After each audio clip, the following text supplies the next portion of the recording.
ายต้องฮับใจชาติพ่อแม่ปากกาภูมิใจที่ได้เกิดมายืนเคียงคู่เป็นนักวิชาการบุกเบิกเส้นทางแสนยาวไกลทุลากันดารผู้พาเหวเลิกสูงชันผู้ประสักขวงกันก็ผ่านพาไปสิ่งที่ภูมิใจบ่มีสิ่งใดสมเทียบเทียบปานค่ำหรือคืนลมหนาวยืนสั่นสองมือกับมันคือพวงมาลัยดุดหัวเส้นทางคอยระวังด้วยความตั้งใจถ้าลู่เส้นทางมองไว้เพื่อให้ได้แล้วทางไปมา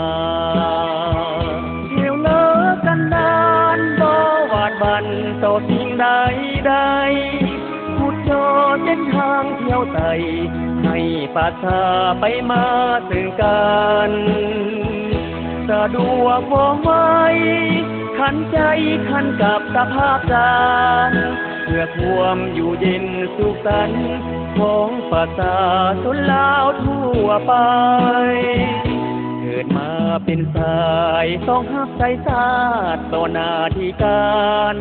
สมเป็นสายตาทหารเราลบสั่งแสงสมดังตั้งใจถึงว่ายุ่งยากถึงลำบากก็อดทนไว้ขอเพียงให้ชาติเฮาได้เส้นทางเที่ยวไต่ไปมาหากัน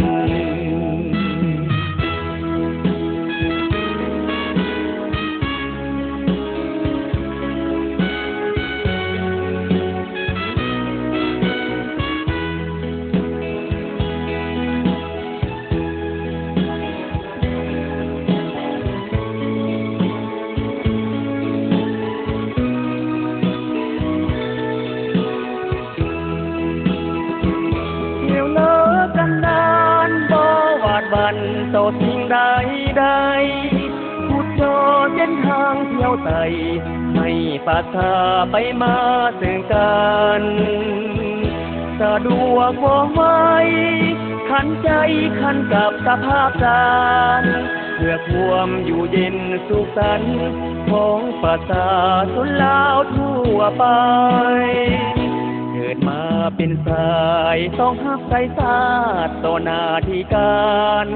สมเป็นสายตาทหารเราลบสั่งแสงสมดังตั้งใจถึงว่ายุ่งยากถึงลำบากก็อดทนไว้ขอเพียงให้ชาติเฮาได้เส้นทางเที่ยวไต่ไปมาหากัน